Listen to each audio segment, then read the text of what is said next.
Terima kasih Pak Sadam atas waktu yang diberikan kepada saya. Terima kasih juga kepada Pak Sudaryanto selaku Ketua Kelompok Riset Baterai. Dan ada Prof. Evi, mentor saya ini, dan juga Bapak Ibu sekalian yang saya hormati. Bismillahirrahmanirrahim. Assalamualaikum warahmatullahi wabarakatuh. Jadi seperti yang disampaikan Pak Moderator tadi, pada kali ini saya ingin memberikan semacam review begitu ya, dan juga knowledge sharing yang terkait dengan studi baterai dalam kaitannya dengan struktur kristal. Jadi ini semacam apa ya, semacam sedikit menyinggung masalah ilmu mendasar begitu ya. Nah, nanti akan saya sampaikan sehingga bisa Bapak Ibu sekalian saya harapkan bisa mempunyai gambaran begitu mengenai bagaimana hubungannya antara studi struktur kristal dengan baterai begitu. Nah, kemudian pada hari ini saya akan menyampaikan satu paparan mengenai studi struktur kristal baterai ion lithium dengan teknik difraksi sinar X dan neutron. Saya Teguh Pancaputra. Sebelum saya bergabung dengan PRMM, saya dulu ada di Eksbatan. Sekarang namanya jadi ORTN. Terkait dengan bahan, saya banyak fokus gitu ke bahan baterai, tapi juga ada kolaborasi juga dengan teman-teman di bahan logam, ada juga dengan bahan-bahan magnet begitu.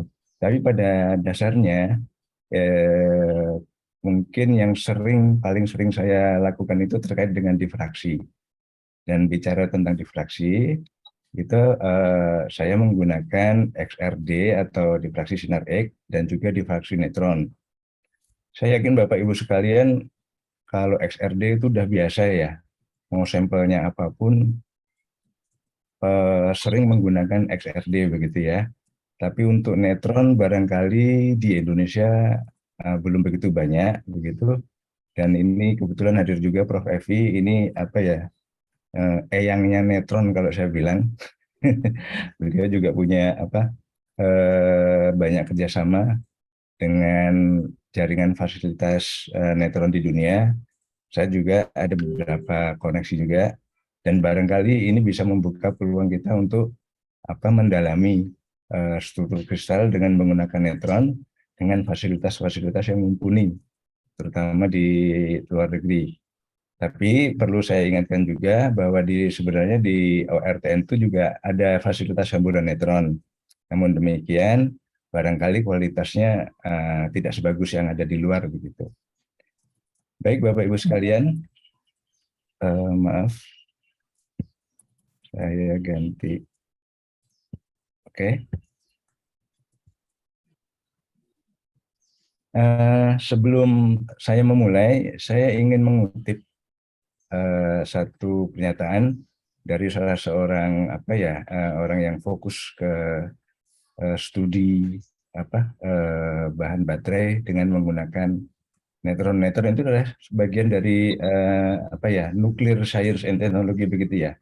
Ada satu pertanyaan, mengapa baterai lithium ion teknologi itu membutuhkan sains dan teknologi nuklir.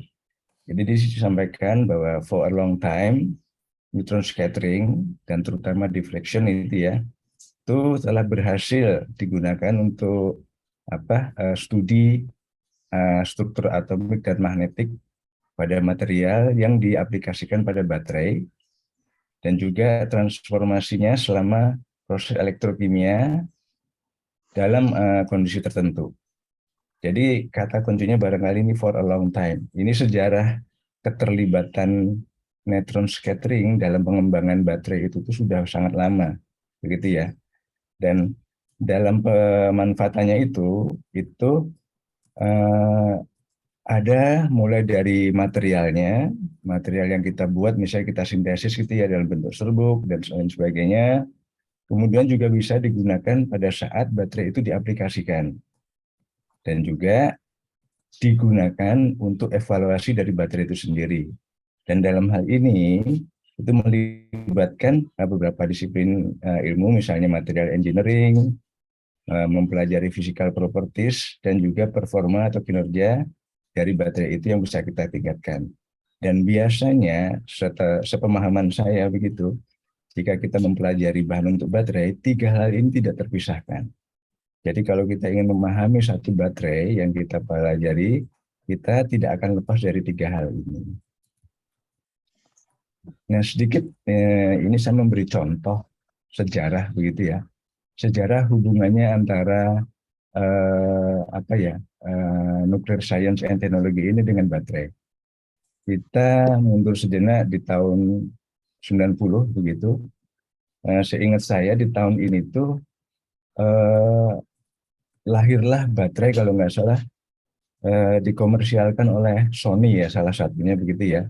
Nah, di tahun 1990 ini salah satu fasilitas neutron itu namanya ISIS yang ada di UK. Betul ya Prof. Evi ya?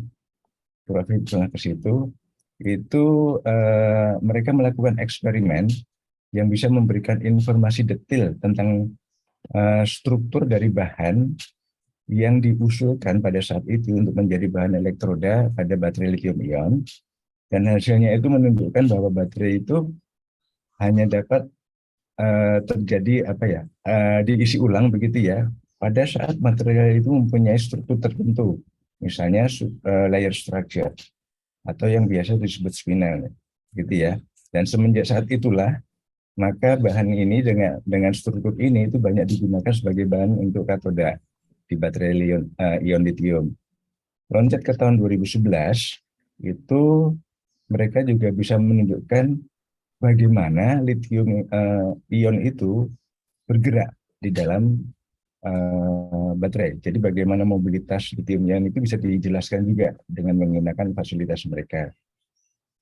Kemudian di tahun 2014 itu juga mereka melakukan satu percobaan terkait dengan anoda pada lithium ion baterai. Jadi kalau yang sebelumnya ini mungkin lebih terkait dengan katoda ya.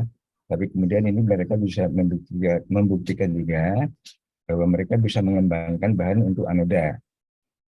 Kemudian 2016 itu disampaikan bahwa ditemukannya family of mineral yang dikenal sebagai perovskite. Nah, ini banyak juga digunakan di dalam aplikasi di baterai lithium ion. Nah, berkembang sekarang itu terkait dengan pengembangan lithium rich metal oxide yang dapat digunakan sebagai katoda, dan ini diharapkan dapat mendukung program terkait dengan kendaraan listrik yang kebetulan juga di Indonesia itu sudah digaungkan dengan kalau nggak salah peratusan presiden gitu ya di tahun 2019. Nah, ini gambar penerima Nobel mereka inilah empu-empu baterai yang dalam perjalanan karir mereka mengembangkan baterai itu mereka melibatkan neutron. Jadi boleh dikatakan baterai lithium ion itu lahir salah satu yang membidangi itu adalah neutron. Dan mereka inilah di sini ada Profesor Yutinov, temannya Prof. Evi ini. Kemudian ada Profesor Whittingham dan ada juga Yoshino Sensei. Gitu. Mereka ini akhirnya mendapatkan Nobel Prize yang kalau orang bilang orang-orang baterai itu bilang akhirnya begitu ya. Sudah baterai lithium itu sudah kita pakai puluhan tahun begitu kan ya. Banyak sekali manfaatnya. Tapi pada tahun 2019 akhirnya mereka mendapatkan Nobel Prize. Baik, ini barangkali kontennya yang akan saya sampaikan pada hari ini. Barangkali saya akan loncat-loncat ya, tapi pada intinya itu saya ingin menyampaikan sedikit-sedikit mengenai pengantar baterai ion lithium dan komponen penyusun, kemudian ada struktur kristal bahan, kemudian terkait sedikit mengenai difraksi neutron dan sinar X, dan nanti ada summary-nya gitu. Tapi mohon maaf, barangkali nanti saya akan loncat-loncat begitu ya. Nah, kita sebelum memulai, saya ingin mengajak Bapak Ibu sekalian untuk membayangkan begitu ya tentang skala ya, skill. Skill dalam kita itu mempelajari satu baterai begitu ya. Nah, di sini dikatakan bahwa reaksi pada baterai itu terjadi pada different time scale and dimension. Jadi pada saat baterai itu dipakai, mulai dari awal sampai akhir, selama charge dan di charge itulah reaksi-reaksi itu tuh terjadi di dalamnya itu. Nah, untuk mempelajarinya itu perlu satu penjelasan apa sih yang sebenarnya terjadi dalam baterai itu, dan dalam hal ini dibutuhkan banyak teknik-teknik yang berbeda. Kita ambil contoh ini adalah partikel dari satu bahan ya, begitu ya. Entah katoda, entah itu anoda, ini satu bahan. Di sini ada bulknya, ada outer bulk, ada real surface, ada interface layer. Kemudian ini terkait dengan fundamental dari apa sih sebenarnya yang terjadi di dalam satu baterai, baik itu dari katodanya, kemudian dari elektrolitnya, kemudian di solid electrolyte interface-nya, dan juga di anoda. Ini yang kita pelajari. Banyak yang bisa kita pelajari di sini. Kemudian terkait dengan mekanisme kimiawi begitu ya. Ini kita sering lihat gambar-gambar seperti ini. Pada saat charge di charge itu apa yang terjadi, itu kita pelajari. Nah, lantas kemudian dari ini yang ada di bayangan kita, ini wujud nyatanya, misalnya dalam bentuk silinder dan juga dalam bentuk pouch yang sudah dikomersialkan. Kemudian ini dirakit menjadi pack, dan pada akhirnya menjadi sistem yang bisa diaplikasikan misalnya untuk kendaraan listrik dan lain-lainnya. Nah, mulai dari partikel yang tidak terlihat oleh mata ini, misalnya gitu sangat kecil sekali sampai yang wujudnya besar, ini membutuhkan teknik yang berbeda untuk mempelajarinya.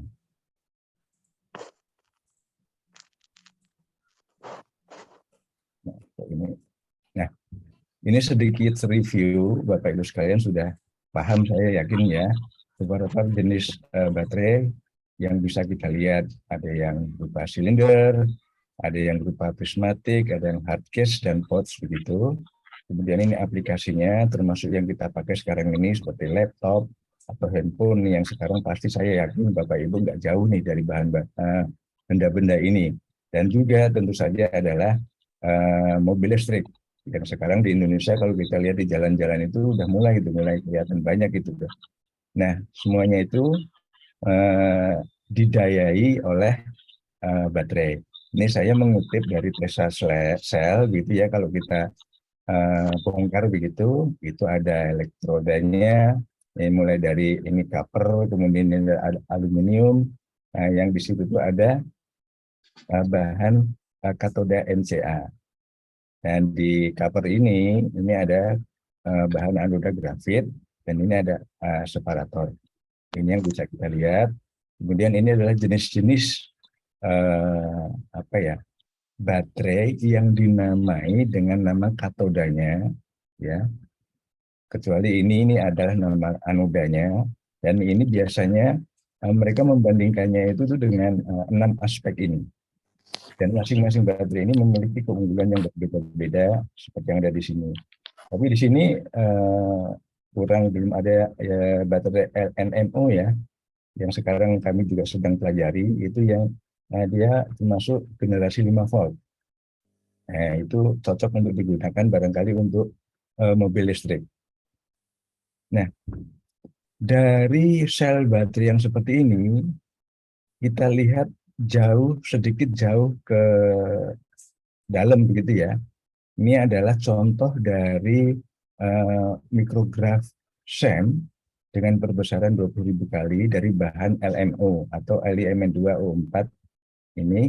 Nah, kalau kita lihat lebih mendalam lagi, ini sebenarnya tersusun dari susunan kristal-kristal. Ini adalah proses charge discharge, di mana ada katoda maupun anoda, yang dalam hal ini, dalam contoh ini adalah bahan-bahan kristal. Nah, untuk bahan katoda, saya beri contoh di sini adalah bahan Li-Mn2O4.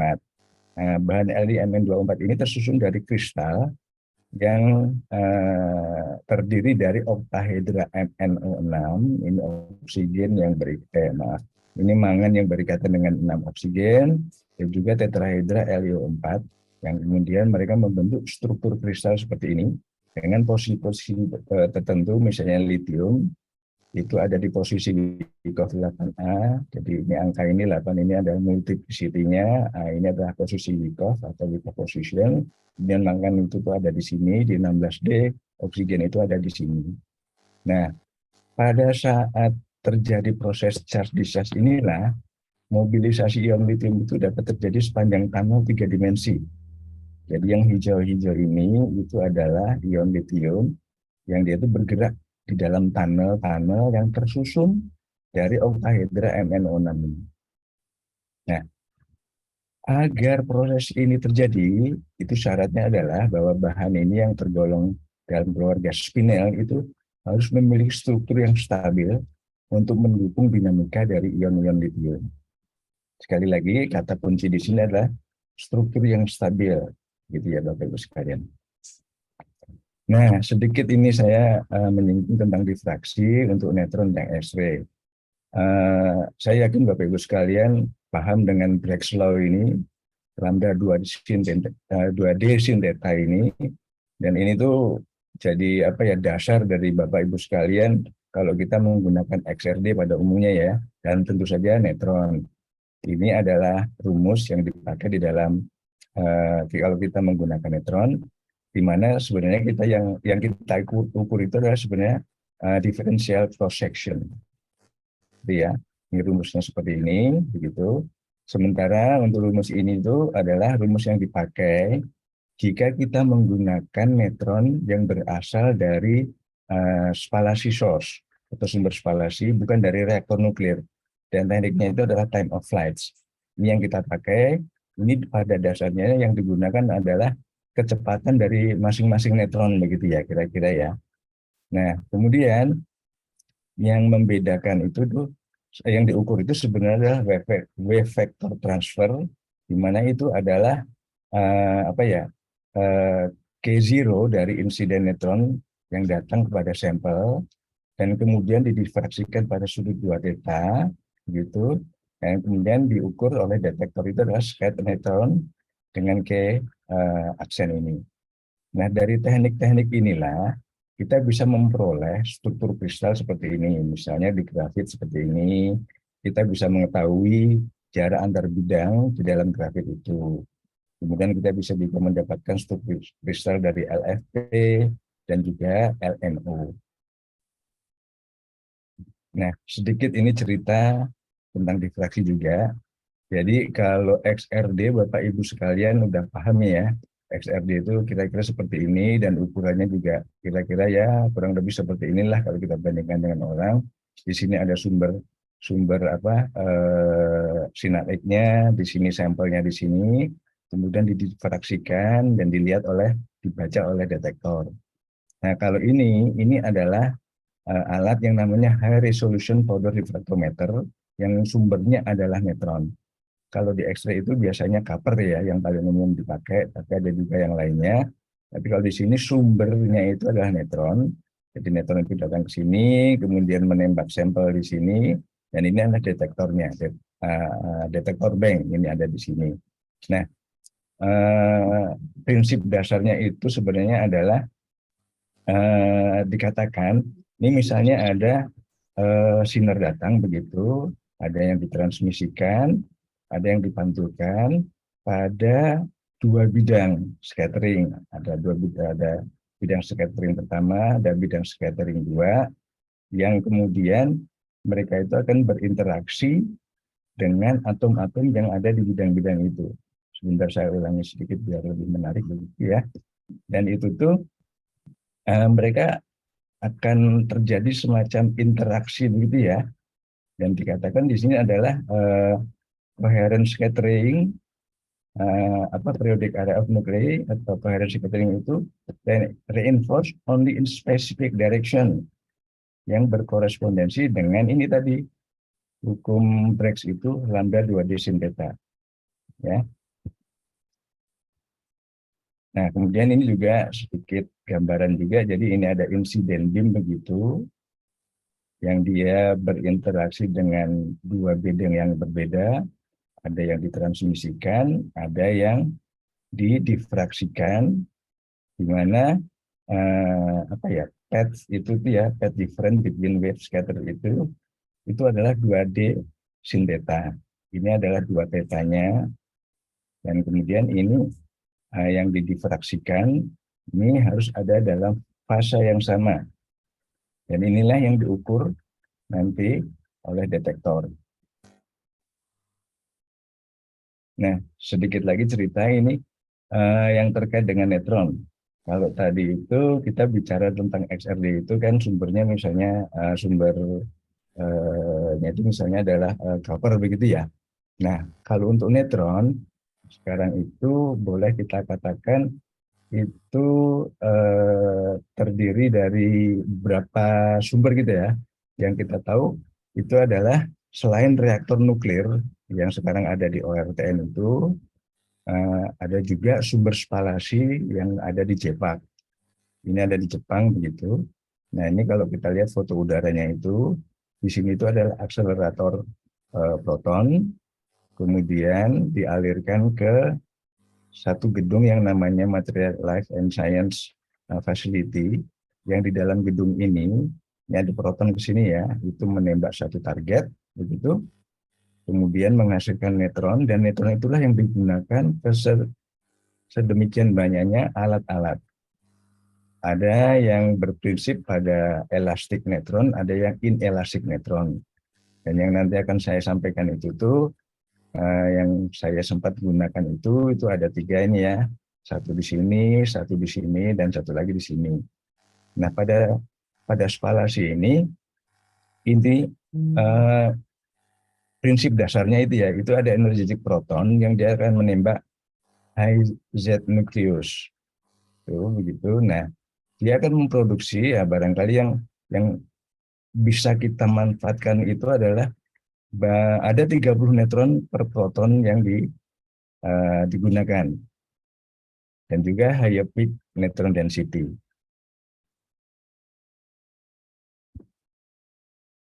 Nah, ini agak slow. Nah, kalau untuk fission itu ya yang terjadi di reaktor itu ada insiden neutron, kemudian terjadi menembak fissile nukleus, kemudian terjadi fission fragment, kemudian membentuk ada beberapa 2-3 fission neutron, dan membentuk juga gamma, dan juga neutron yang digunakan pada neutron scattering gitu.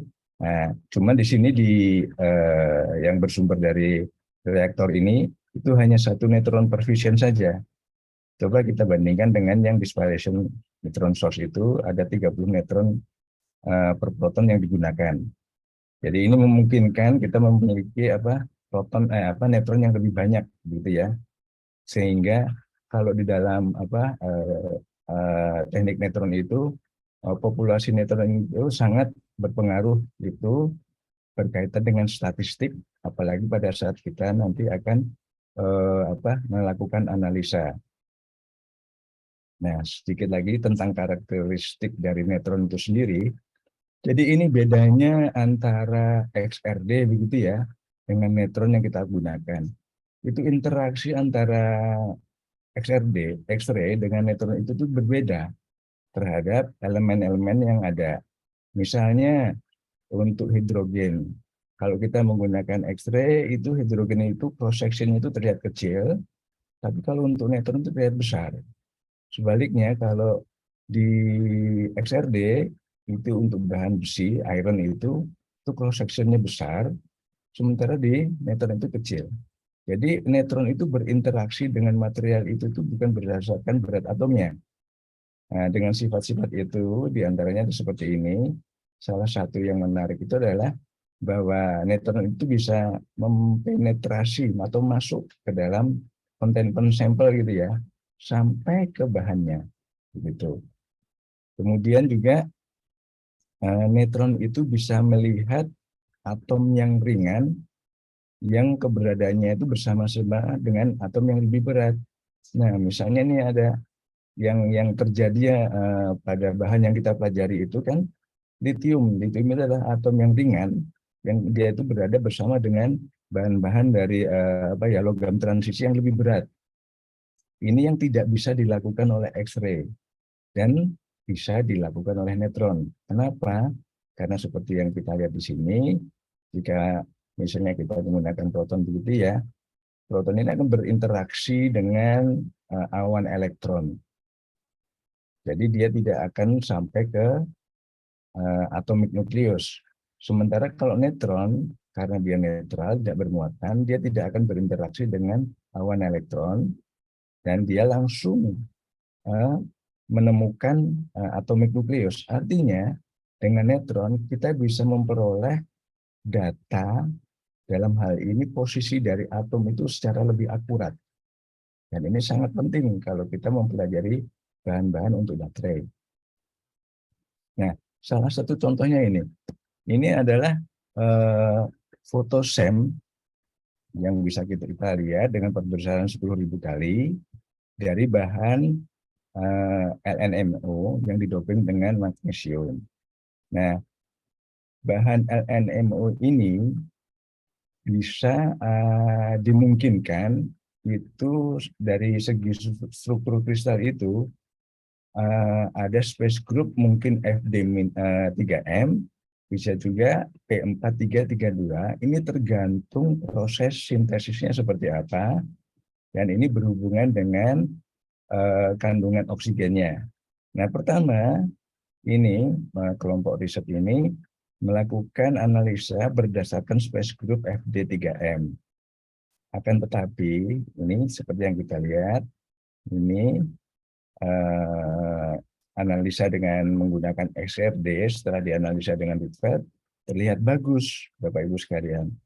Tapi begitu digunakan neutron diffraction, ini ternyata tidak bagus hasilnya. Jadi space group FD3M ini ternyata tidak pas. Kita bisa lihat, barangkali Bapak Ibu bisa lihat ya, ini antara perbandingan antara data dengan kalkulasinya itu nggak pas. Begitu, artinya ini dengan space group FD3M itu tuh nggak bisa. Nah, akhirnya dicoba dengan menggunakan space group yang lain, P4332, hasilnya itu analisa X-ray-nya itu tuh bagus, dan analisa dengan menggunakan neutronnya itu juga bagus, gitu ya. Jadi match antara sampel kita dengan kalkulasi, sehingga diperoleh kesimpulan bahwa bahan ini mempunyai space group P4332 dengan susunan kristal seperti ini yang terdiri dari oktahedra MnO6 dan NiO6. Nah, dengan teknik ini juga kita bisa memperoleh selain struktur kristal, ini salah satu contohnya, kita juga bisa melihat populasi dari LiFe fosfatnya itu dengan Fe fosfat terhadap kondisi SOC. Jadi ya, semakin tinggi kondisi SOC-nya itu, LFV-nya menurun, sementara Fe-nya meningkat. Jadi kita bisa menggunakan juga untuk studi fasa apa saja. Nah, ini contoh lain adalah grafit. Di sini kita bisa menghitung jarak antar bidang ini, dan juga ini adalah bahan dari LTO. Kita bisa mengetahui posisi-posisinya dari atom-atom yang ada di situ. Nah, ini contoh kasus di kelompok kami pernah ya, ini dengan Pak Justinus ya, dengan Pak Daryanto juga, begitu kita ingin mencampur bahan LTO dengan SN, gitu ya. Jadi komposisi SN-nya itu kita buat bervariasi. Kemudian juga kita lakukan pencampuran itu dengan menggunakan teknik milling dengan waktu milling yang berbeda-beda. Hipotesa kami atau ekspektasi kami waktu itu, SN ini bisa masuk ke dalam struktur LTO, gitu ya. Nah, ini adalah hasil XRD, di mana di sini ditunjukkan adanya SNO2. Jadi SN metal yang ditambahkan itu membentuk SNO2. Nah, untuk memperjelas itu, kami mempelajarinya dengan menggunakan neutron yang ada di JPAC itu.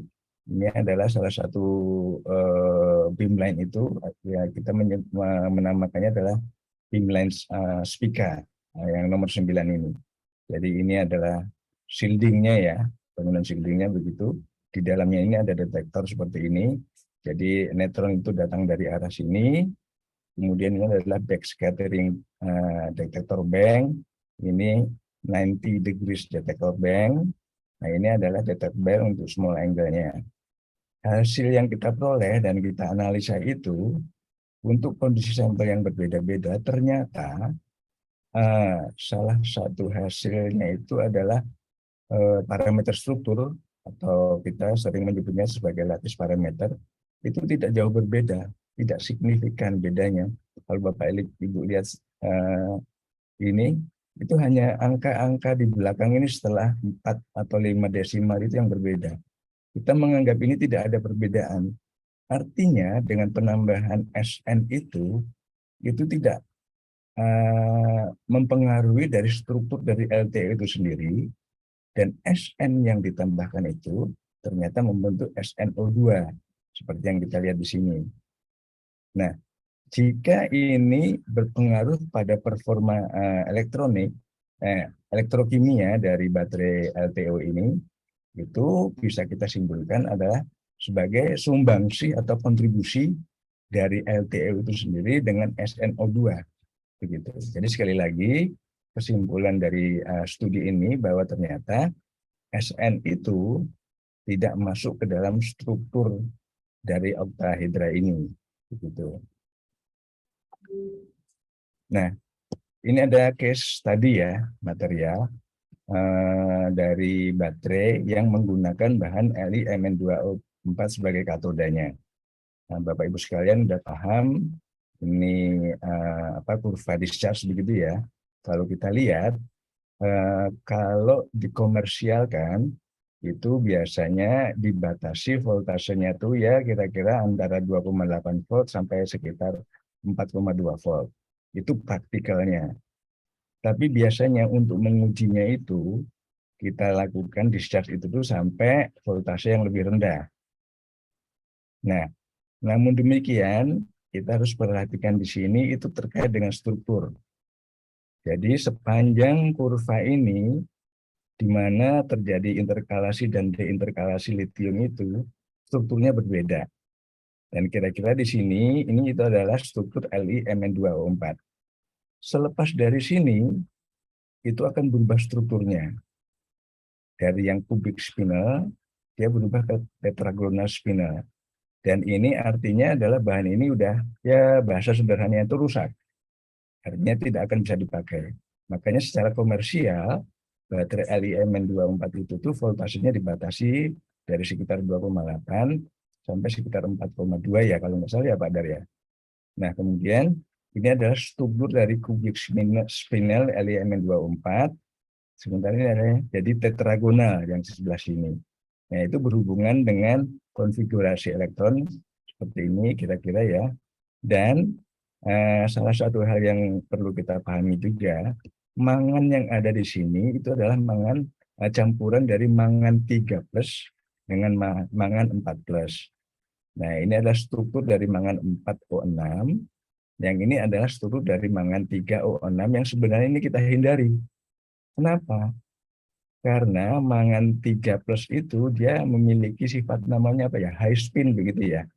Kalau Bapak Ibu lihat di sini, ini grafik hubungan antara average mangan valence dengan Jahn-Teller distortion. Dan untuk bahan Li-Mn2O4 itu, distorsi Jahn-Teller itu tuh paling rendah di sini. Jika dibandingkan dengan bahan-bahan katoda yang lain, dengan average mangan valence 3,5. Seperti yang saya bilang tadi, ini adalah campuran antara 3+ dan 4+. Artinya apa? Ini adalah titik kritis. Jangan sampai kita menghindari, jangan sampai kurang dari 3,5, atau dengan kata lain, populasi Mn3+ itu kita minimalis. Lebih bagus lagi kalau populasi Mn4-nya itu lebih banyak. Nah, salah satu contohnya ini. Ini adalah yang saya lakukan waktu itu membuat baterai LMO, kemudian saya uji. Ini namanya kalau uji seperti ini sampai voltase rendah ini adalah inisial apa ya, charge discharge yang pertama. Tapi bukan untuk yang apa praktikal ya. Ini adalah uji pertama saja. Ini bedanya adalah yang merah ini saya buat dengan cara konvensional atau saya gerus dengan tangan ya seperti ini. Kemudian yang tiga ini adalah dengan menggunakan alat milling dengan waktu yang berbeda-beda. Nah, setelah di blow, ternyata ini ada sedikit, barangkali ini sepele ya. Sepele tapi ini sesuatu yang penting. Ini kenapa di sini tuh ada sedikit kurva yang agak belok seperti ini ya.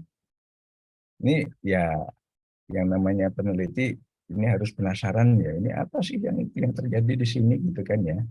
Nah, kemudian bahan LMO yang kita buat dengan waktu milling yang berbeda ini kita pelajari dengan neutron. Nah, ini alat yang kita pakai namanya Bimateria, ada di Jepak juga. Dan dari analisa yang kita peroleh itu ternyata dengan waktu milling yang berbeda-beda itu, kandungan atau tingkat okupansi dari oksigen itu tidak penuh satu. Dia kurang dari satu. Misalnya ini 0,98 untuk sampel yang digerus dengan tangan, kemudian setelah 1 jam dia jadi 0,99. Semakin lama waktu millingnya itu, maka komposisi oksigennya itu berkurang. Komposisi oksigen yang di sini berkurang itu akan mempengaruhi dari bilangan oksidasi rata-rata dari mangan. Seperti tadi saya sampaikan, itu jangan kurang dari 3,5 atau jangan sampai Mn3-nya plus 3-nya itu tuh makin banyak. Jadi sini ditunjukkan dengan semakin lamanya waktu milling, itu populasi oksigennya menurun, sehingga rata-rata manganis valensnya itu juga turun. Ini sesuatu yang sebenarnya kita tidak inginkan. Nah, ini ada satu kasus lagi. Kami sengaja membuat bahan LMO itu dengan beberapa parameter yang berbeda. Pertama itu terkait dengan bahan baku yang kita gunakan. Di sini kita menggunakan lithium karbonat dengan Mn2O3, sementara yang hijau ini kita menggunakan lithium hidroksida dengan MnO8 begini. Kemudian ini kita campur dengan teknik milling, dan di sini juga satu hal yang harus jadi perhatian kita menggunakan milling itu, kita menggunakan jar atau vial itu yang terbuat dari zirconia, karena dia lebih keras. Ini akan berbeda kalau kita membuatnya itu, mencampurnya itu dengan jar yang terbuat dari stainless steel, di mana ternyata di situ terbukti bahwa pada saat kita menggunakan jar stainless steel itu ada kontaminasi dari Fe, kemudian dari Cr. Nah, makanya kita menggunakan zirconia jar and balls di sini, yang dia itu tidak gampang rontok lah ibaratnya begitu. Itu kita milling selama 6 jam, dan kita panaskan pada suhu 800 di dalam aliran oksigen. Sementara kalau untuk bahan yang kita buat dengan menggunakan lithium karbonat ini, kita campur dengan tangan, dan kita panaskan tanpa oksigen, ini hanya udara biasa saja, gitu ya. Dan ini pada suhu 800 dan suhu yang lebih tinggi lagi 900. Hasil analisanya itu tuh menunjukkan bahwa sampel yang kita buat dengan bahan dan kondisi seperti ini, itu manganis valensinya itu 3,5. Seperti yang tadi kita lihat, itu pas di titik kritis. Tapi begitu kita buat dengan bahan dan metode yang berbeda, dengan temperatur yang berbeda, ini ternyata ada defisiensi oksigen di sini. Sehingga manganis valensinya turun lebih rendah dari 3,5. Kemudian pada suhu yang lebih tinggi lagi, makin banyak oksigen yang hilang. Sehingga valensi manganis itu semakin rendah. Begitu. Nah, kemudian sampel ini kita pelajari dengan neutron, kita menggunakan super HRTD di sana itu pada suhu rendah. Mulai dari room temperatur, kemudian turun sedikit ke 290 K, sampai ke 10 K. Jadi ini bahan ini kita pelajari, tapi dengan suhu yang berbeda. Nah, setelah kita karakterisasi, kita peroleh pola difraksi seperti ini, dan jika bagian ini kita perbesar, kita lihat. Ini adalah di suhu ruang. Kemudian di suhu 290 ini sebenarnya Bapak Ibu bisa lihat nggak ya ini ya. Ada semacam bahu atau shoulder gitu ya. Ini sudah mulai menunjukkan tanda adanya perubahan sistem kristal. Kemudian di suhu 220 ini makin jelas. Dari single peak ini dia split jadi 3 peak. Terus demikian pada suhu yang lebih rendah seperti ini, dan ini mengarah kalau nggak salah ke arah tetragonal. Jadi kalau yang di sini tadinya adalah kubik, sistem kristalnya kubik, kemudian di suhu yang rendah itu dia berubah menjadi ortorombik, ya. Dan ini mungkin nanti kalau diteruskan lebih rendah lagi barangkali akan berubah menjadi tetragonal. Nah, kenapa? Apa itu yang menyebabkan itu? Nah, dari sampel yang kita buat itu ya, ini sampel yang kita milling, gitu. Kemudian kita ukur pada suhu 300 Kelvin, itu ternyata kita temukan dari hasil analisanya itu, oksigennya itu tuh 1 atau full oksigen content. Sementara untuk bahan yang kita buat dari lithium karbonat dan kita campur dengan tangan, hasil analisanya menunjukkan adanya oksigen defisiensi, tidak penuh, kurang dari 1. Loh, lantas apa ini hubungannya ini? Kira-kira apa ya akibatnya begitu ya?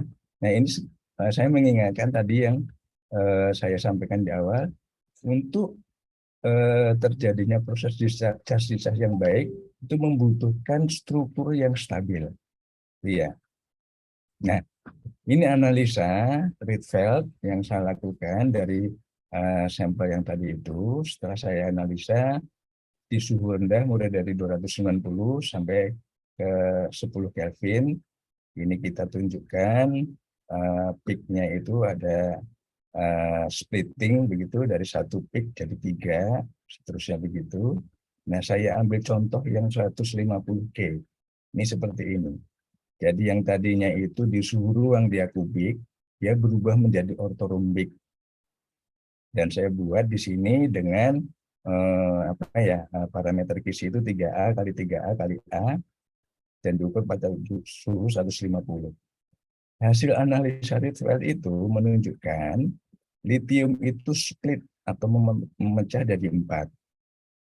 Mangan itu pecah jadi 5, oksigen itu jadi 9.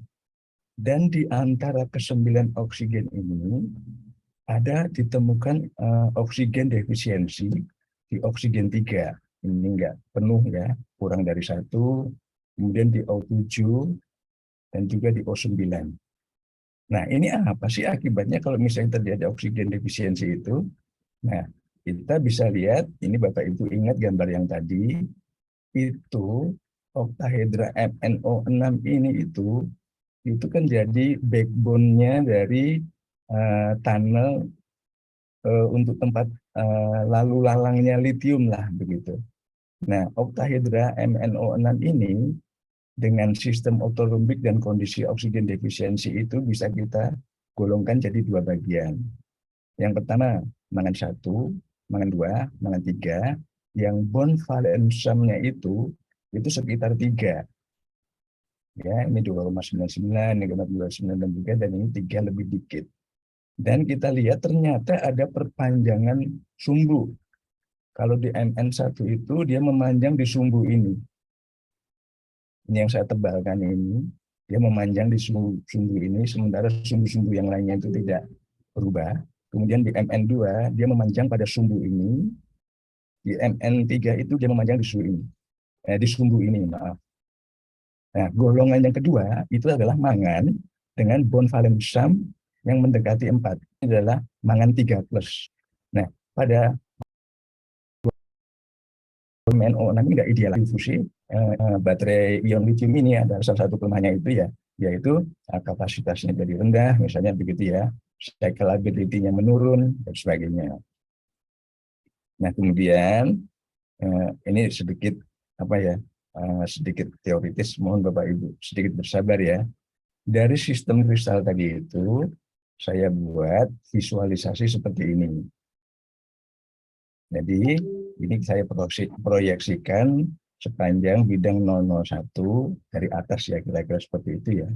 Nah, ternyata dari sini kita bisa lihat itu ada satu permukaan yang mengandung Mn4 ya. Tadi kan ada Mn4, Mn5 gitu ya, tapi dia itu adalah Mn4 plus, yang dia itu adalah daerah yang apa ya namanya hole rich, elektron hole rich lah begitu ya, yang dia itu apa ya, membungkus atau menyelubungi bagian yang mengandung Mn3 plus. Yang dibedakan dengan adanya ion litium, ini yang kotak kuning ini ada litiumnya, ya, dengan kotak hijau yang tidak ada litiumnya, gitu ya. Sementara ini adalah Mn apa? Mn, maaf, ini adalah maaf, ini adalah litium yang ada di sini dan ini tidak ada, begitu ya. Sementara mangan satu itu ada di antara circle-circle ini, begitu ya. Ini menempati posisi ini. Nah, secara teoritis ini akan membentuk adanya 72 mangan 4 plus, di mana 8 di antaranya itu dia tuh berpindah atau bergabung ke dalam mangan 3 plus, gitu ya. Nah, dengan komposisi seperti ini, itu kita mendapatkan mangan dengan average valensinya itu 3,44. Artinya, jika valensinya itu lebih besar dari 3,44, maka 8 dari 80 mangan 1, mangan 2, mangan 3 itu adalah mangan 14. Jadi mangan 14 itu tuh 8 itu tuh pindah ke sini begitu ya. Nah, dan yang lainnya adalah elemen 13. Akan tetapi yang bisa kita simpulkan di sini adalah dengan valensi seperti ini, artinya mangan 13-nya itu populasinya lebih tinggi daripada mangan 14. Karena dia itu kurang dari 3,5. Kita kira seperti itu. Baik, maaf saya sambil minum sedikit. Ini kita menguji, kalau tadi kita bicara bahan ya, bahan katoda begitu ya. Nah, sekarang kita menguji baterainya. Performa dari baterai itu. Kami mengujinya itu tuh dengan menggunakan HRPD yang ada di X-Batan atau ORTM sekarang ini ya. Jadi baterai yang kita pakai itu adalah baterai silinder tipe 18650 yang kita charge terlebih dahulu 0%, artinya ini kosong gitu ya, 25%, kemudian isi 50%, 75% dan 100%. Tekniknya ini adalah teknik X itu. Jadi baterainya itu kita cas dulu, kemudian baru kita ukur dengan neutron. Jadi ini neutron itu datangnya dari sini melewati satu slit dan dia menembak baterai kita yang kita tempatkan di sini, yang kemudian datanya itu ditangkap oleh detektor bank yang ada di sini. Ini kalau kita besarkan, ini seperti ini baterainya itu ada di sini. Ya. Kemudian ini kita lihat, kita sambil apa ya, sambil kita kontrol itu, ini pas neutron apa ya, nggak ada tidak ada aliran neutron ya karena berbahaya begitu. Nah, hasilnya untuk SOC yang berbeda-beda, ini untuk SOC 100%, 75%, 50%, 25%, dan 0% itu, kita lihat ini yang pada daerah ini ya, Bapak Ibu sekalian, kita fokus ke daerah ini, ya, dan kalau kita perbesar, ini adalah orang menyebutnya adalah sebagai anode window. Ini berhubungan dengan grafit yang kita gunakan sebagai anoda. Dan kita lihat ada pergeseran puncak yang semakin ke kanan begitu, di mana pergeseran puncak ini bermakna ada perubahan struktur.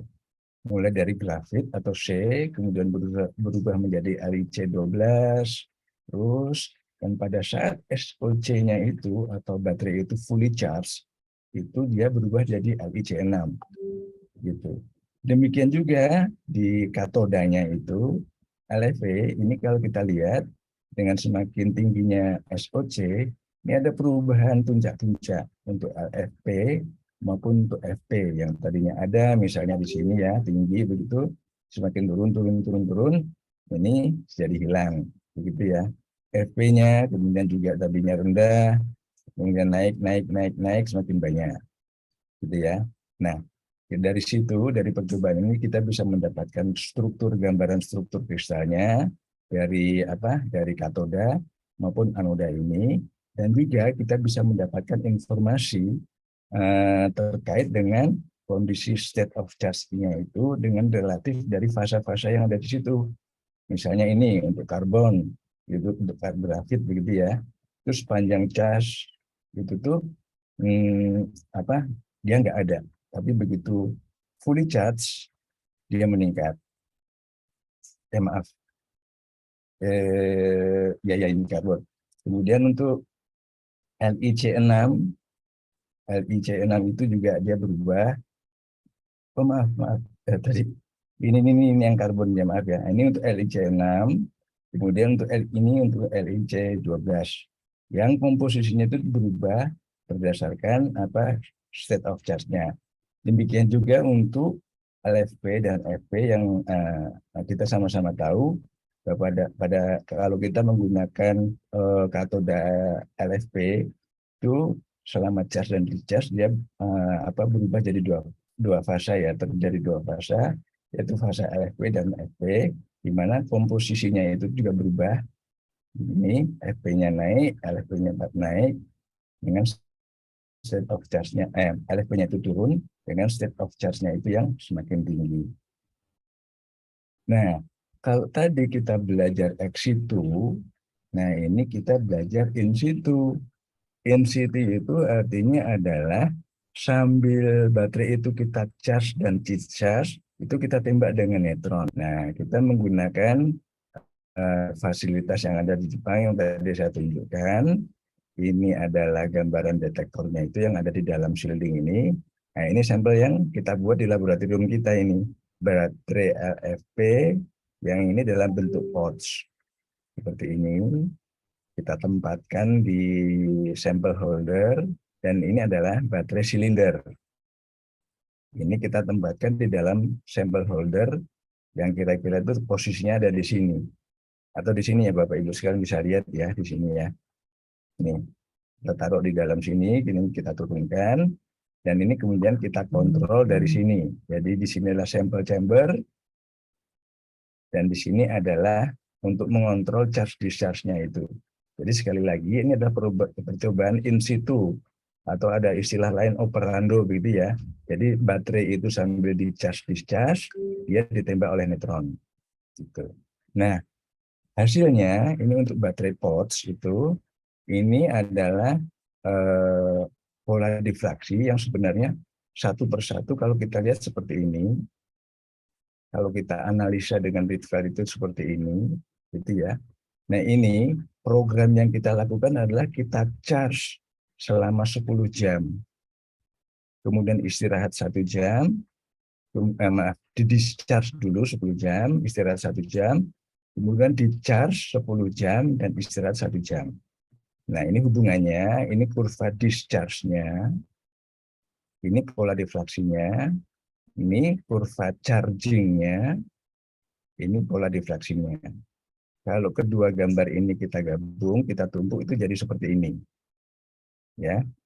Ini waktu charging yang lebih lama, maaf ini waktu discharge yang lebih lama, ini waktu charging yang lebih lama begitu. Dan jika gambar ini kita putar misalnya jadi seperti ini ya, kita lihat secara horizontal begitu, kita bisa lihat dan kita fokus kepada anode window ini ya. Anode window ini sekali lagi di sini adalah grafit yang kita pakai. Kita fokus pada bagian ini saja. Nah, kalau kita lihat ini kalau merah itu artinya puncak yang tinggi ini ya Bapak Ibu sekalian. Puncak yang tinggi itu merah, makin terang warnanya itu makin tinggi puncaknya. ini terjadi perubahan struktur dari karbon atau grafit itu yang kita istilahkan sebagai stage 2, kemudian ada stage 3L, ini ada stage 4L, kemudian ini menjadi C4, ini adalah grafit. Kedua gambar ini kalau kita perbesar nih seperti ini lebih jelas lagi. Maaf, ini lebih jelas lagi, kita lihat begitu. Nah, ini terjadi perubahan fasa. Kemudian ini adalah pada saat kita discharge. Kemudian pada saat dibalik kita charge, ini seperti ini. Jadi ini kira-kira gambarnya adalah kebalikan dari discharge. Di discharge kemudian kita charge, nah bentuknya seperti ini. Dan barangkali ini bisa hal-hal yang seperti ini itu bisa jadi perhatian kita. Di sini mungkin ada terbentuk dua fasa, campuran antara masih ada mengandung grafit dan juga ini stage 3 ini barangkali LiC6 atau LiC12 dan seterusnya. Dan dari percobaan ini juga kita bisa ketahui adanya perubahan puncak dari LFP dan FP baik pada saat discharge dan charging dan juga komposisinya. Semakin lama kita charge atau SOC-nya makin tinggi, LFP-nya menurun, FP-nya meningkat. Gitu. Nah ini satu lagi nih, barangkali ini yang terakhir, ini untuk tipe silinder 14650, ini pola difraksinya. Nah ini kita charging dulu, baru kita discharge. Dan setiap 10 menit itu kita ambil datanya dengan waktu discharge 20 jam dan charging 20 jam. Jadi ini data ini setiap 10 menit kita ambil. Jadi Bapak Ibu bisa membayangkan ratusan data ini gitu ya. Nah, kemudian kita lihat gambarnya seperti ini. Nah, satu hal yang kita lihat itu kan ya, ini kan dibalik ya, maaf Bapak Ibu. Kalau ini kan sampai di sini putus kan ya begitu ya. Dan di sini juga tidak ada ini di sini. Nah, sementara kalau untuk yang silinder kita lihat ada stage 1. Stage 1 ini LiC6 ya kalau nggak salah kan begitu ya. Nah, tapi ini ada satu yang aneh nih. Sepanjang charge dan discharge itu kok C4-nya atau grafitnya itu kok kelihatan terus ya. Kenapa ini? Ya, kita pernah ngobrol-ngobrol gitu kan. Jangan-jangan kita bikin baterai itu tuh nambahin grafitnya itu tuh kebanyakan gitu. Jadi pada saat charge itu tuh selain berubah, ada sebagian yang berubah fasanya itu, tapi yang dalam bentuk grafitnya itu atau C4-nya itu ada terus begitu. Nah ini juga penting ini. Ini ya boleh kita bilang ini baterai yang kurang bagus ya, begitu. Nah dari hasil analisanya itu ratusan data itu tuh salah satunya seperti ini, kita bisa lihat untuk grafit itu ya lattice parameternya itu ada ABC ya, ada Bapak Ibu lihat tahu. Nah untuk A-nya itu tuh kecenderungannya seperti ini dengan SOC yang makin lama. Sementara untuk sumbu C-nya itu tuh dia cenderung menurun seperti ini. Baik, barangkali itu yang bisa ini summary, jadi lesson to learn itu yang bisa kita simpulkan di sini itu ya. X-ray dan neutron powder diffraction itu adalah teknik yang bisa digunakan untuk memecahkan masalah dalam struktur bahan begitu ya. Dan yang ini juga penting juga bahwa XRD dan NPD itu banyak digunakan dan menjadi tulang punggung untuk riset dan pengembangan material untuk LiIon secondary battery dan juga functional materials. Begitu. Maaf ini intermezzo dikit aja ya, OOT ini ya. Saya tadi cerita banyak tentang menggunakan X-ray, saya biasa menyinari meradiasi bahan. Ini gantian saya yang diradiasi nih. Sama-sama menggunakan X-ray gitu ya. Tekniknya dari IMRT. Ini waktu itu saya kena kanker begitu. Alhamdulillah sekarang sudah sehat, sudah bersih, sudah sembuh. Ini ada akseleratornya, kemudian ini ada sumber X-ray-nya begitu. Ini saya nanti di sini di sekitar sini nih. Ini kondisi saya dulu lemu gini kalau orang Jawa bilang, tapi kemudian jadi kurus habis kayak gini. Nah ini cerita sedikit ini ya. Ini adalah hari terakhir saya mau kemo. Kalau orang mau di kemo terakhir itu bilangnya mau di wisuda itu. Tapi alhamdulillah Bapak Ibu sekalian, saya sudah sehat sekarang, sudah bisa aktif kembali dan mudah-mudahan saya bisa memberikan kontribusi bersama Bapak Ibu sekalian. Demikian, terima kasih. Mohon maaf kalau ada yang kurang. Wassalamualaikum warahmatullahi wabarakatuh. Waalaikumsalam warahmatullahi wabarakatuh. Terima kasih pada Pak Teguh atas paparan materinya yang sangat menarik sekali ya, karena sini saya ini baru tahu kalau dari perbedaan dari diffraksi sinar X kemudian dengan neutron itu ternyata neutron memiliki beberapa kelebihan tadi ya. Salah satunya yaitu dia bisa mendeteksi like atom ya, atom-atom yang ringan, kemudian posisi yang lebih akurat dan lain sebagainya. Mungkin kita lanjutkan ke pertanyaan Pak ya. Ini ada dari Pak Suhandi yang meraisen. Silakan langsung bertanya para narasumber. Baik, terima kasih Pak Sadam atau Pak Hussein. Terima kasih Pak Teguh. Pak. Ya, ini paparannya sangat menarik gitu ya, membuat orang interest untuk menggunakan fasilitas neutron scattering untuk riset baterai. Tapi saya pertanyaan sederhana aja Pak. Maksudnya, karena kan belum pernah juga gitu, taunya baru pakai XRD lalu. Kalau lihat tampilan datanya itu kan sangat menarik, lalu gambar segala macam bagus gitu Pak ya. Prosesnya itu apakah ini pekerjaan luar biasa gitu Pak untuk mengolah data? Kita tahu kalau refinement kan bukan pekerjaan sehari selesai gitu kan Pak ya. Betul sekali, lalu Pak. Apakah perlu kemampuan lain bagi misalnya saya sama sekali misalnya belum pernah pakai, lalu apakah softwarenya tertentu gitu, lalu apakah nanti dia menghasilkan gambar di software itu, apakah gambarnya langsung muncul? Kalau misalnya kita lihat, saya pernah lihat paparannya Pak Michael gitu, wah gambarnya menarik gitu kan, strukturnya seperti ini. Tapi apakah itu semudah itu membuat gambar itu gitu kan? Itu baru pertanyaan dasar yang pertama. Yang kedua itu JPAC itu dengan yang ada di Batan kan dua facility yang sangat berbeda tuh Pak ya, dari peralatan maupun dari neutron source. Saya pernah ke JPAC itu cuma berkunjung aja Pak. Alhamdulillah. Cuma berkunjung aja itu 3 hari sebelum tsunami 2011 gitu. Saya pas ada di situ Pak. Iya, jadi saya berkunjung ke JPAC itu hari Rabu, tsunami 2011 itu hari Jumat Pak ya. Betul ya. Jadi pengalaman main ke Jepang tapi mengalami pengalaman kena gempa yang besar di sana, jadi lumayan lah. Jadi yang di JPAC itu alat-alatnya besar-besar. Nah itu kan tadi Bapak proses kan misalnya in situ atau apa itu tadi panjang gitu Pak ya. Betul. Bisa 2 malam atau berhari-hari gitu. Betul Pak. Datanya itu recordingnya continue otomatis gitu Pak ya, ngerekam. Betul Pak. Nah, kalau misalnya kita mau battery failure gitu, kita mau discharge baterai sampai puluhan ribu cycle, atau kita set per 24 jam ngambil data atau apa gitu, itu juga bisa Pak? Bisa Pak. Bisa Pak. Itu selain sampel yang kita buat, kita juga bisa uji baterai-baterai yang ada di pasaran. Itu bisa memungkinkan juga Pak ya? Betul Pak. Betul Pak.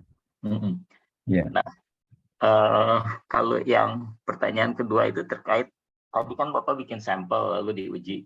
Lalu ada treatment perbedaan antara ball milling lalu dengan pakai tangan biasa gitu ya, hand grounding gitu. Nah, tapi tidak diceritakan kalau di sini ya di paparan ini tidak diceritakan detail tentang kondisi ball millingnya seperti apa. Apakah wet milling, lalu berapa RPM, berapa cycle-nya, seperti apa gitu. Hanya tadi kan zirconia nih Pak, mungkin ini untuk Pak Sudaryanto juga bahwa kita perlu juga milling zirconia, karena untuk PM200 ini kita punya di lab fuel cell, fuel cell di gedung 441 ini. Wah, kan PM200 kan Pak ya? Iya betul lalu Pak. Di PRMM itu ada PM400 juga di gedung 224 atau kalau nggak salah ya. Iya betul Pak. Tinggal masalah jarnya aja. Kita yang kemarin saya usulkan ke Padar masih pakai alumina kan untuk karena kita baru punya 1 alumina lalu minta beliin juga. Tapi kalau pakai zirconia Ya. Nah, dari paparan ini kan kelihatan ada oksigen defisiensi tadi Pak ya. Betul Pak, ini Nah, Pak ya. sedangkan milling jar itu kan ada yang dikondisikan kalau kita mau input gas, mau inert, mau apa kita masukkan gitu. Bisa. Apakah nanti misalnya kita masukin oksigen ke dalam, jadi kondisi oksigen defisiensinya jadi berkurang, jadi bisa full 1 gitu kan. Betul Ya, Pak. juga perlu dicoba kayaknya Pak ya. Atau Betul, sudah Pak. pernah dicoba. Nah ini mungkin pertanyaan saya tentang tadi detail eksperimen sample preparation-nya gitu. Iya Pak. Baik, mungkin itu saja dulu Pak. Terima Baik kasih. Pak Andi, ya. Jadi bisa saya sampaikan yang pertama tadi terkait dengan analisa data itu Pak. Itu banyak free software gitu Pak, kayak GSAS, kemudian Fullprof, ada juga apa Highscore, itu yang free Pak ya, bisa kita download dari internet. Nah, tapi saya kebetulan karena saya berhubungan waktu itu studinya di Jepang, kami juga mengembangkan software berbasis Rietveld juga. Nah, itu saya banyak menggunakan itu. Dan dari software itu, selain kita bisa melakukan analisa Rietveld untuk mendapatkan parameter struktur, kita juga bisa membuat gambar-gambar ini, Pak. Jadi satu package gitu ya. Ini juga sebenarnya di pasaran juga ada yang berbayar, ada yang free mungkin seperti Origin. Kemudian yang berbayar itu ada Crystal Maker. Nah, kalau itu yang saya bilang tadi itu yang kami kembangkan di JPAK itu, termasuk saya juga ada di tim itu adalah untuk membuat ini Pak, visualisasi struktur kristal seperti itu. Dan memang pekerjaan ini itu pekerjaan yang menuntut ketelitian dan juga ketelatenan begitu, menuntut dedikasi gitu ya Pak ya. Jadi kalau misalnya mengerjakan kerjaan ini ya udah itu bisa berhari-hari, berbulan-bulan begitu Pak, memang Pak. Tapi itu tergantung jam terbang juga sih Pak. Tergantung jam terbang juga. Kalau misalnya kita lihat ada masalah apa-apa, kita makin tahu oh ini harus begini, dan segala macam gitu Pak. Nah kemudian terkait dengan yang di JPAK itu Pak, itu ada beberapa alat yang didasarkan pada teknik difraksi. Seperti saya tunjukkan tadi, saya sempat menggunakan 3 alat difraksi, dan saya sama Prof. Evi pernah menggunakan untuk yang inelastik ya. Inelastik begitu. Kalau ini kan elastik, Pak, elastik neutron kan begitu Pak ya. Nah itu tuh untuk satu fasilitas yang namanya, maaf, tadi ada, nah ini Spica, ini alat Pak. Jadi waktu saya hampir selesai studi itu, ini alat baru selesai dikomisioning dan dikhususkan untuk mempelajari baterai. Jadi, terutama pada saat proses charge discharge. Jadi untuk in situ, pada intinya adalah untuk in situ. Tentu saja ini bisa kita pakai juga untuk mempelajari bahan dasar ya dalam bentuk serbuk. Tapi ini sebenarnya didedikasikan untuk mempelajari baterai secara in situ. Dan ini mendukung salah satu bagian dari proyek kalau saya mau menyebutnya MOPNAS-nya Jepang gitu ya, yang dicanangkan di 2030, mobil listrik mobil listrik nasionalnya Jepang lah begitu. Ini salah satu bagian dari proyek itu Pak. Jadi kalau misalnya kita ingin mempelajari baterai, tadi yang sudah saya tunjukkan itu saya hanya 2 hari ya berarti ya, sekitar 2 hari begitu. Jadi satu cycle aja. Ada yang 20 jam berarti itu sekitar 2 hari. Kalau yang ini sekitar total 20 jaman begitu ya. Begitu. Itu bisa Pak. Dan saya pernah dengar itu untuk di cycle berapa kali itu bisa Pak.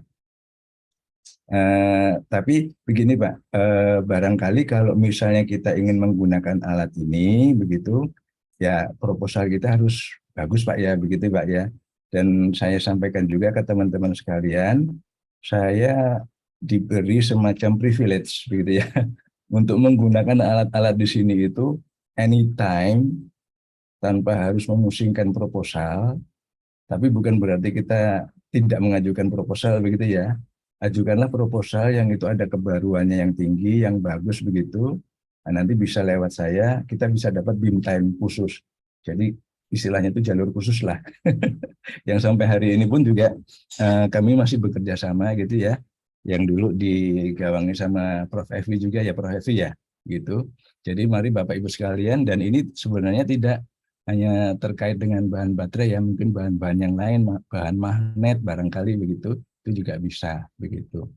Nah, kemudian yang ketiga tadi itu yang terkait dengan metode milling ini sebenarnya ceritanya banyak ini Pak, tapi yang saya tampilkan di sini ini hanya sebagian saja Pak. Jadi waktu itu parameternya itu tuh selain milling time juga, itu juga sampai ke perbandingan berat antara bola dengan bahan serbuknya itu juga kami ini, kemudian RPM-nya itu kecepatan millingnya itu juga kita variasikan banyak Pak itu Pak. Jadi variasi itu sebenarnya itu banyak gitu Pak. Ini hanya sebagian saja contoh yang saya tunjukkan begitu Pak. Nah, termasuk juga tadi yang Pak Andi sampaikan, kalau kita pengen mengkondisikan vialnya itu tuh dengan atmosfer tertentu juga bisa. Itu biasanya kita lakukan di glove box begitu ya. Jadi supaya dia terlindungi gitu Pak. Kira-kira begitu Pak Andi. Iya Pak, terima kasih atas paparannya Pak. Tapi untuk send sampel itu nanti operatornya yang menjalankan, apakah mudah gitu Pak, dengan sampel kita kan lithium ya, baterai ya. Iya. Dengan misalnya send by Iya, saya biasanya ngirim pakai DHL atau FedEx atau apa gitu Pak.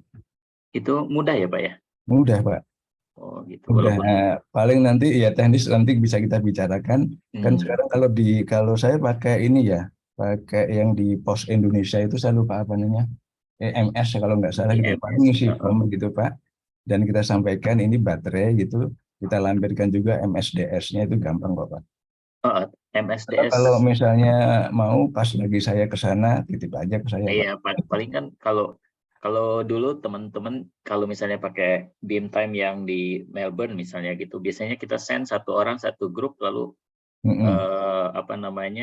sampel teman-teman dikumpulin gitu kan Pak ya. Gitu. Ya. Itu juga mungkin sama seperti ini kalau Pak Teguh lagi ke Jepak, siapa yang mau nitip sampel, nitip uji kayak gitu kan, biasanya kan betul, gitu ya. Pak. Walaupun memang dibuat satu paket proposal besar gitu kan Pak ya. Ya, betul. Jadi tekniknya. Ya seperti itu Pak. Nah kalau pas saya nanti ke sana ya nanti saya yang ngeran kan Pak. Iya. Iya, silahkan. Iya, baik. Terima kasih Pak. Sama-sama Pak Andi. Ya. Ya, terima kasih pada Pak Teguh dan Pak Suwandi atas pertanyaannya. Kita lanjutkan, sini ada 2 pertanyaan. Yang pertama dari Pak Rifai, bisa langsung mengajukan pertanyaan ke Pak Teguh. Ini persilakan. Monggo Pak. Ya Pak, terima kasih atas presentasinya. Jadi ya sangat menarik. Saya perlu banyak belajar terkait neutron diffraction ini. Pertanyaan saya ya bisa menunjukkan ke hasil yang ex situ neutron LFP 18650. Yang X itu Pak ya? X itu ya. Ya. Ini Pak ya. Iya. Jadi kalau dari misalnya hasil profil itu bisa ditentukan juga nggak posisi weak off untuk masing-masing atom gitu Pak? Baik itu LFP maupun grafit gitu. Iya Pak. Ini nggak saya tampilkan di sini karena ya tempatnya terbatas itu Pak ya. Biasanya itu kalau kita mempresentasikan hasil difraksi itu kan biasanya gambar, kemudian parameter struktur, itu ada posisi Wyckoff, gitu kan ya. Kemudian okupansinya, kemudian lattice parameternya, begitu Pak. Bisa Pak Rifai. Oh ya, berarti misalnya kan mungkin salah satu yang kemungkinan terbentuk misalnya ketika kita sintesis real dengan struktur olefin, misalnya kan terbentuknya anti-side defect itu. Bisa Pak. Posisi Li-nya tertukar dengan posisi Fp. Oh iya. Saya bisa tunjukkan salah satu yang sekarang sedang saya kerjakan Pak. Tidak apa-apa ya, ini sekalian lah yang namanya sharing knowledge ya. yang sekarang saya sedang analisa. Sebentar. Ini terkait dengan pertanyaan Pak Rifai tadi ya.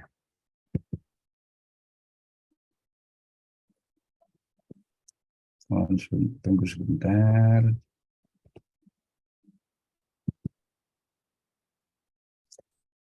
Oke, saya stop share dulu. Saya share lagi. Barangkali ini yang ditanyakan ke Pak Rifai ada hubungannya begitu Pak ya. Jadi kami bikin sampel LNMO dengan didoping dengan yttrium. Begitu ya. Ini belum selesai Pak. Belum selesai analisa saya. Tapi kalau Pak Rifai bisa lihat, ini kan ada beberapa fase ya. Ini LNMO, yang kuning ini adalah LNO, yang biru ini adalah Y2O3. Jadi kami dropping dengan yttrium, dan saya mencoba untuk memasukkan sebagian yttrium itu di posisinya Ni dan Mn. Bapak bisa lihat ini ya? Iya. Ya. Nah, kira-kira itu komposisinya seperti ini. Jadi di posisi ini kalau nggak salah, berapa ya? 12D, posisi weak of 12D kalau nggak salah, saya lupa itu. Nah, dengan kalau Bapak lihat ini koordinatnya kan sama ya, setengah begitu. Di posisi yang sama itu saya masukkan ini. Saya coba memasukkan yttrium. Sejauh ini sih berhasil begitu ya. Tapi ini sekali lagi ini belum final.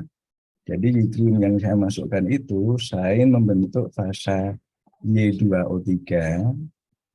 Sebagiannya lagi yttrium itu masuk ke strukturnya LNMO. Gitu. Di sini barangkali bisa kita lihat ini Pak, posisi Wyckoff. Bentar. Berarti harus dicoba satu-satu ya Pak ya, termasuk juga misalnya okupansinya berapa gitu. Iya, ini Pak.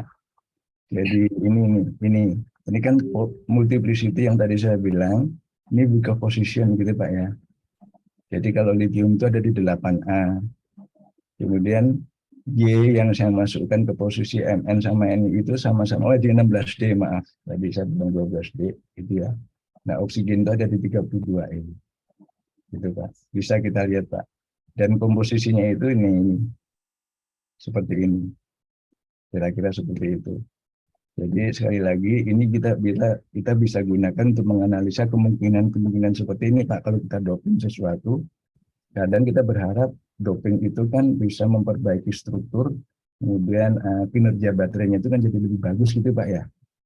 Contohnya tadi waktu saya bicara LMO begitu, kemudian sekarang lahir yang namanya LNMO.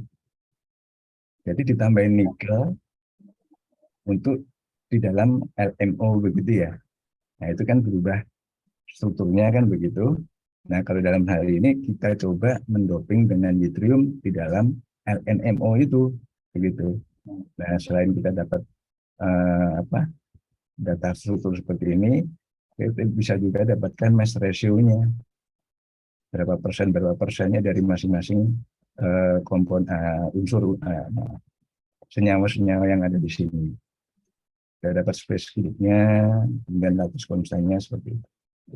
Itu Pak Rifai.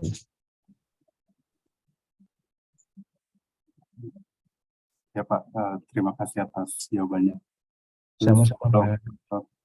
Untuk misalnya tadi in situ itu kan berarti di record terus ya Iya data Pak. tiap berapa ya selama charge discharge itu gitu. Betul Pak. Kalau yang tadi saya tunjukkan itu tuh dalam 10 jam atau 20 jam total kita charge discharge itu diambilnya itu setiap 10 menit Pak datanya itu. Dan ini jadi PR kita juga sih Pak. Kalau misalnya kita mau melakukan di sini, tapi saya nggak yakin karena neutron di kita kurang bagus gitu Pak ya. Jadi ini seperti ini kan discharge-nya 10 jam. Kemudian charge-nya 10 jam. Totalnya kan itu sekitar berarti 20 jam, gitu kan ya. Nah, itu setiap 10 menit ini direkord datanya ini. Jadi ini ada sekitar 135 data ya, kalau nggak salah ya. Ya, pola difraksi ini kita ambil setiap 10 menit. Nah, kalau yang ini 2 kali lipatnya, Pak. Ini 20 jam, Pak. Jadi sekali kita ngerjakan ini, kita dapat itu tuh sekitar ya 350 data kali gitu, Pak ya. Banyak ya. Ya. Tapi kita mengembangkan satu sistem itu yang namanya multi-set data analysis. Kuncinya kita buat satu refinement yang pertama dan kita yakin itu bagus gitu ya, sempurna dengan ditunjukkan dengan chi-square dan R-faktor yang bagus. Itu kita bisa memasukkan data-data selanjutnya yang dianalisa berdasarkan data yang bagus tadi itu. Jadi kita nggak perlu menganalisa satu persatu dari awal lagi. Iya. Nah, kita hanya perlu menganalisa satu persatu itu dalam hal kalau misalnya ini terjadi pergeseran puncak di sini, tentulah strukturnya dia akan berubah. Paling kita mengerjakannya itu ya sekitar sini saja, Pak. Itu sangat meringankan gitu, Pak. Gitu. Nah, ini kalau kerjaan in situ itu kerjaan luar biasa, Pak. Kerjaan besar dan makan waktu gitu, Pak, memang, Pak. Kalau jadi paper ini harusnya kisah tuh, Pak. Iya, Pak. Itu juga dari hasil yang sebelah kanan itu yang grafit, kan itu ada stage-stage-nya ya. Itu menarik juga sih kalau misalnya dilakukan secara in situ kan berarti bisa ada kemungkinan bisa mempelajari mekanisme interkalasinya juga ya, Pak ya. Oh iya, Pak. Sebenarnya misalnya ada 2 model interkalasi gitu untuk material grafit, misalnya yang Rudolf Hoffman model dan Daumas-Herold model. Betul, Pak. Misalnya lebih sesuai ke model mana itu bisa dipelajari juga ya dengan betul, Pak. Betul, Pak. Jadi sebenarnya dari data ini pun kita bisa mempelajari mobilisasi atau interkalasi dari litium itu. Dia lewat mana, lewat jalur mana, gitu kan, Pak ya.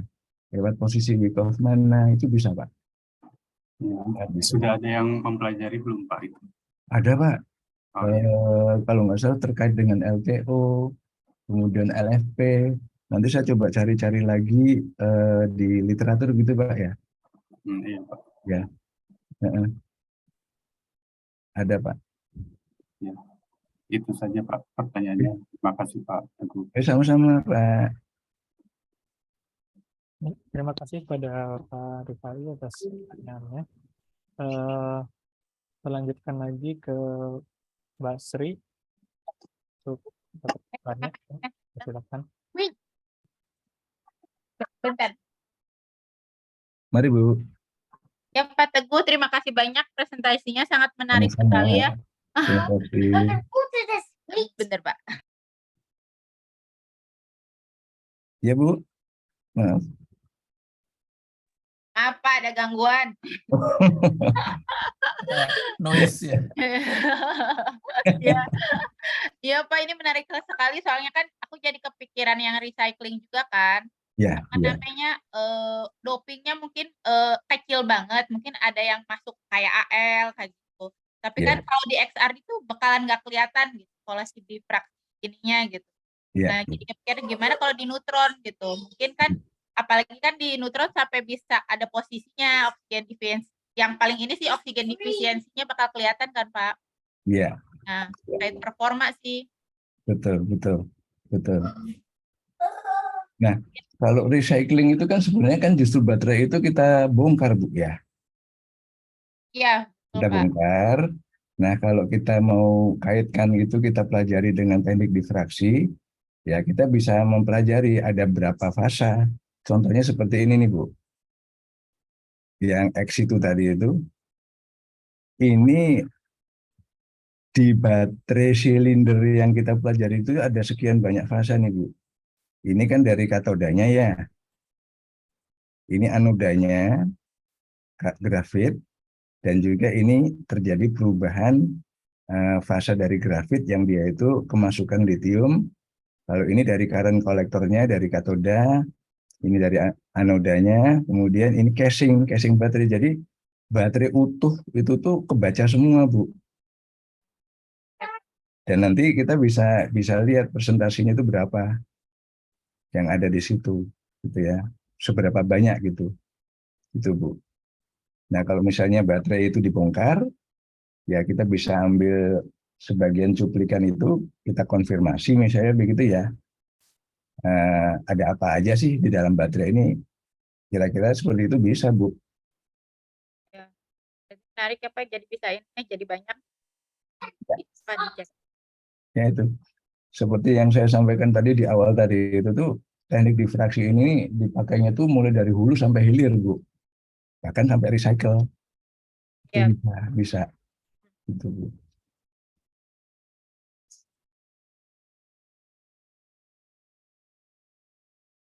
Gimana, Bu Sri?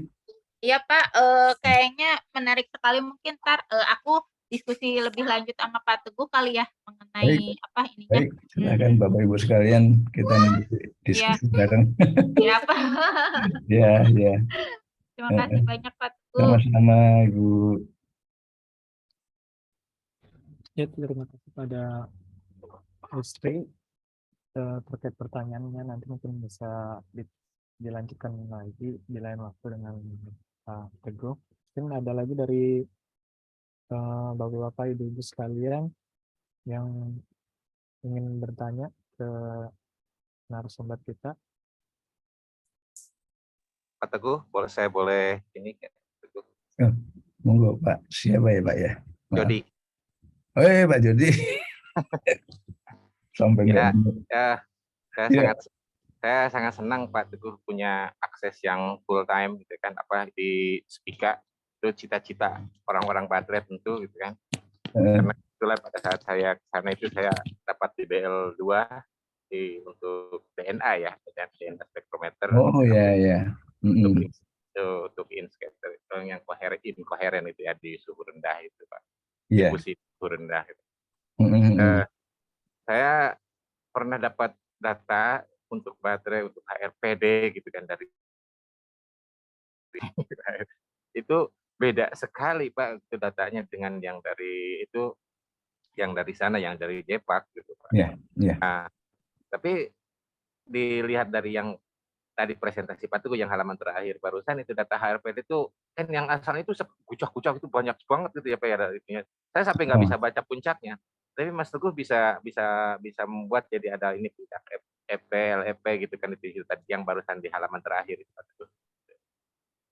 Nah ini ada ya itu kan data awal yang saya itu kayak yang di belakang data background itu ada itu banyak sekali kan gitu yang jelek itu. Ya. Teknik seperti apa itu kok bisa jadi bagus gitu Pak? Ya sebenarnya kondisinya ini sama ya. Kita sama-sama kenal HRPD yang ada di ORTN itu Pak Jody, gitu. Tapi ya sekali lagi ya apa ya ini saya sedikit cerita. Saya mengerjakannya itu kan pas saya lagi banyak waktu itu ya.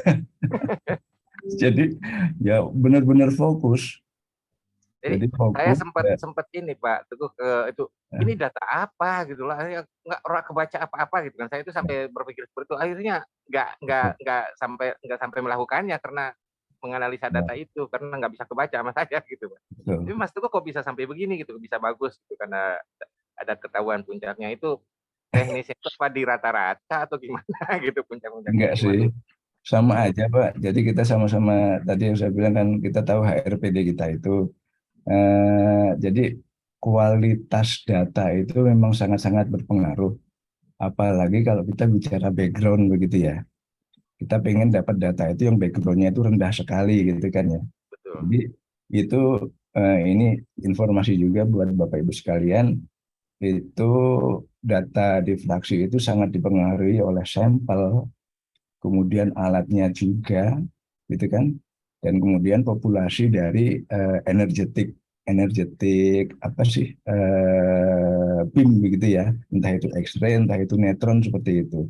Nah, misalnya di satu reaktor populasi neutronnya sedikit, itu akan berpengaruh ke statistik. Jumlah neutron yang berinteraksi dengan material itu ya sedikit. Sementara kalau untuk analisa itu semakin banyak jumlah datanya atau itu akan meningkatkan statistiknya kan begitu ya. Jadi memang kita butuh kualitas alat yang bagus. Nah, yang seperti ini dengan sekian banyak fasa di sini ya ini memang menuntut perjuangan yang nggak gampang Pak Jody. Saya karena itu datanya nggak kebayang, akhirnya nggak jadi gitu kan untuk menganalisanya waktu itu ya udahlah. Akhirnya ya ke itu untuk pakai yang lain saja, kita pakai XRD misalkan yang lebih mudah gitu. Iya. Ya terima kasih Pak Teguh ininya. Sama-sama. Ya jadi barangkali nanti kita perjuangan yang hebat benar. Barangkali nanti kita bisa adakan sesi ya Pak Daryanto ya untuk belajar ya refreshment lah yang namanya kristalografi, teknik difraksi, mineralogi yang begitu-gitu Pak ya. Pak.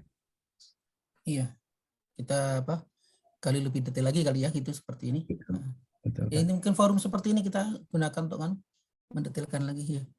Terima kasih Pak Teguh. Ya, monggo Pak Moderator. Ya, terima kasih pada Pak Jody dan Pak Daryanto dan Pak Teguh. Mungkin saya tunjukkan lagi ke Bapak Ibu sekalian, mungkin ada lagi yang ingin ditanyakan. Kalau masih ada waktu, nanya boleh. Boleh Bapak. Mungkin menambahkan sedikit. Tadi udah dijelasin sih, cuman menggarisbawahi aja. Kalau kita mau uji in situ itu pakai X-ray seperti Pak Slamet mau lakukan kemarin kan X-ray-nya nggak bisa nembus ya. Kalau neutron itu tadi baterai silinder aja tembus itu kelebihan neutron ya. Kalau X-ray Pak Slamet berusaha itu kemarin LTO mau ketika pakai CU aja dikotingkan di CU current collector CU udah nggak nembus. Sebenarnya berhasil ketika walaupun LTO dikotingkan di aluminium lebih tipis itu baru X-ray bisa nembus gitu ya. Kemudian X-ray kita maupun yang ada di physical bisa, cuman ya seperti tadi nggak melihat keseluruhan. Kalau lihatnya kalau anoda saja, katoda saja gitu. Kalau neutron bisa keseluruhan, itu salah satu kelebihannya ya, mungkin dari neutron. Hanya tadi Pak Teguh sampaikan juga neutron yang ada di X batan itu masih perlu banyak diimprove, itu intensitasnya rendah, juga resolusinya kayaknya masih perlu ditingkatkan itu. Tapi seperti disampaikan Pak Teguh punya akses bisa menggunakan di JPAC gitu. Dan tadi Prof. Evi di awal menyampaikan itu nanti di tahun ini akan ada General Assembly di AONSA. AONSA itu organisasi pengguna untuk user neutron itu di fasilitas Pak. Di sana ada ada direktori di pas General Assembly itu ada fasilitas direktur meeting dan ada yang organisasi sendiri, AONSA-nya sendiri. AONSA sendiri sebenarnya organisasi untuk ke Asia Pasifik. Ya. Asia Pasifik ya. Betul. Itu bergiliran tepatnya. Kalau dulu di host ditawarkan ke Batan, ya, tadi ORTN di sini tidak menerima, mungkin karena tidak mengelola fasilitasnya. Nah, lewat forum itu sebenarnya kita bisa mendapatkan privilege atau kedekatan untuk menggunakan fasilitas neutron yang dekat kita. Australia lengkap sekali gitu ya. Nah, itu mungkin saya kira nanti saya setuju kalau Prof. Evi bisa mengambil itu, kita ambil aja. Nanti hostnya bisa di PRMM. Kemudian kita harapkan kita bisa dari situ untuk bisa berkomunikasi dengan facility director dari ANSTO di Australia ya. Maupun kalau di sini kita AONSA itu Jepang ya. Jepang masuk ya. Korea juga ada mungkin di situ mungkin. Asia Pasifik. Asia Pasifik masalahnya ya. Bisa menggunakan. Ya. Mungkin itu sedikit tambahan dari saya. Walaupun nanti ada satu pertanyaan lagi, tapi nanti kayaknya minggu depan rencana Pak Slamet mau menyampaikan lebih tentang, nggak tahu nanti saya sudah booking juga tadi di pendahuluan ya, Prof. Evi sudah menyampaikan juga pentingnya penulisan jurnal. Saya sudah booking waktu ke Prof. Evi, nanti kita acara ini kita isi juga tentang teknik penulisan jurnal ya. Nanti Boleh. Prof. Evi bisa ngisi nanti. Mungkin itu aja tambahan dari saya. Iya. Saya nambahin dikit Pak dari itu. Jadi AUNSA itu adalah organisasi dari fasilitas-fasilitas netron yang ada di Asia Pasifik. Nah, di Indonesia itu ada INSS, Indonesia Neutron Scattering Society, yang sudah resmi menjadi anggota AUNSA. Ya, kami menghimbau Bapak Ibu sekalian yang tertarik begitu ya, bisa jadi anggota begitu. Itu nanti ada benefit-benefit yang bisa kita dapatkan begitu ya. Misalnya kita ingin menggunakan satu alat di satu negara, misalnya seperti itu, bisa mendapatkan akses seperti itu. Nah, presidennya itu adalah Bu Evi, Prof. Evi itu presidennya INSS gitu. Jadi nanti monggo silahkan Bapak Ibu sekalian kalau mau gabung. Monggo. Ya. Pak Sadam. Terima kasih kepada Pak Teguh dan Pak Daryanto. Mungkin sedikit lagi mungkin ada Bapak Ibu yang mau bertanya. Tidak ada ya. Mungkin kita dapat cukupkan untuk kesempatan kali ini dari baterai knowledge sharing kita, karena itu yang tidak ada lagi yang pertanyaan dan yang udah untuk persiapan mau Jumatan ya.